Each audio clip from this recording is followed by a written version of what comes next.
Mercy for நான். இது ஒரு Korean web series.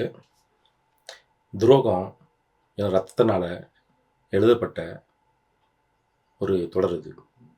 Devil king. Devil king தன்னுடைய தலைமுறை காலத்தை ஆரம்பிக்கிறாரு. தான் உருவாக்கின சாம்ராஜ்யம் சாத்தானை விட ரொம்ப கொடுமையானதுன்ட்டு அதை புரிஞ்சுக்கிட்டு உணர்ந்துக்கிட்டு அதுலேருந்து விலகி ஒரு அமைதியான சூழலில் தன்னுடைய தலைமுறை வாழ்க்கையை வாழ ஆரம்பிக்கிறாரு. விதி அவங்க தம்பி ரூபத்தில் மறுபடியும் அவர்கிட்ட வருது.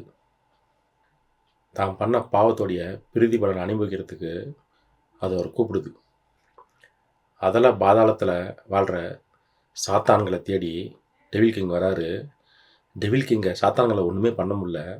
அதுக்கு என்ன காரணம்னா, டெவில் கிங் கருணையற்ற பாவங்களிலும் துரோக ரத்தத்திலும் ஜீவித்தவன்.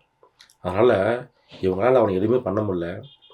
ஏன்னா அவன் எல்லாத்தையுமே கடந்துட்டவன், வழியை கடந்தவன், வாழ்க்கையை கடந்தவன், எல்லா பாவ புண்ணியத்தையும் கடந்தவன். நாம்கி ஜான்றவர் தான் அந்த கதாபாத்திரத்தில் வந்து டெவில் கிங்காக பண்ணியிருக்காரு. இவர் ரத்தத்தில் குளிக்கிறவர், பாவத்தை சுமக்கிறவர், கருணையே இல்லாதவர். அப்படி ஒரு கேரக்டர் தான் டைரக்டர் உருவாக்கியிருக்காரு. ஆனால் தான் உருவாக்கின ராஜ்யத்தை அது அழிவு நோக்கி போகுது, அதை அழிக்க நினைக்கிறாங்கன்றப்ப மறுபடியும் மிகப்பெரிய அகங்காரம் கொண்டு அவர் உள்ளே வராரு, இந்த கேமுக்குள்ளே வராரு. அதுக்கு காரணம் அவங்க தம்பியோட மரணம். ஆக்சுவலாக எனக்கு ரொம்ப நாளாச்சு. அதாவது எப்படின்னா, ரத்த குழியில் குளிச்ச அனுபவத்தை கொடுத்த படங்களில் இந்த படமும் ஒன்று. ஒரு கேங்ஸ்டர் படத்துக்கு உண்டான அத்தனை விஷயமும் இதில் இருக்குது.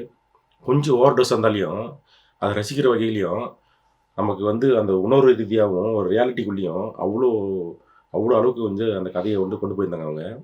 மேக்கிங்காகவும் பயங்கரமாக இருந்துச்சு இந்த படம், இந்த சீரியஸ். நமக்குள்ளேயே ரத்தம் சூடாகி நாமளும் ஒரு கட்டத்துக்கு அப்புறம் கருணையற்றவனா மாறிடுவோன்ற பயத்தை உண்டாக்குற ஒரு சீரீஸாக தான் பார்த்தேன் நான். ஆக்சுவலாக நியூ வேர்ல்டு தான் பார்த்தீங்கன்னா மணிரத்னம் வந்து சக்கச்சந்தானமாக எடுத்தார். பிளைண்ட் டிடெக்டிவ் தான் வந்து பார்த்தீங்கன்னா சைக்கோவாக எடுத்தார். அப்படி இங்கேயும் வந்து பார்த்தீங்கன்னா இந்த கண்டிப்பாக அந்த வெப் சீரிஸை வந்து ஒரு படமாக எடுத்திங்கன்னா ரொம்ப ஒரு ரணகரமான படமாக இருக்கும். ஆனால் இங்கே நிறைய ரணகரமான படம் வந்ததுனால இன்றைக்கி மக்கள் கொஞ்சம் அழிச்சி ஆகிட்டாங்கன்னு தான் சொல்லணும். ஆனால் இது வந்து ஒரு சண்டை, ஒரு ரத்தம், ஒரு கொலை, எல்லாத்துக்குமே ஒரு சரியான காரணம் இருக்கிற சீரீஸில் இந்த சீரீஸு ஒன்று.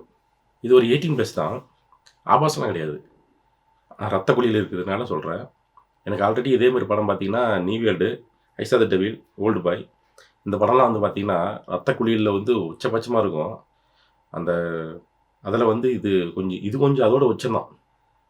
அப்போ யோசிச்சுங்க கொஞ்சம். நன்றி, தேங்க்யூ.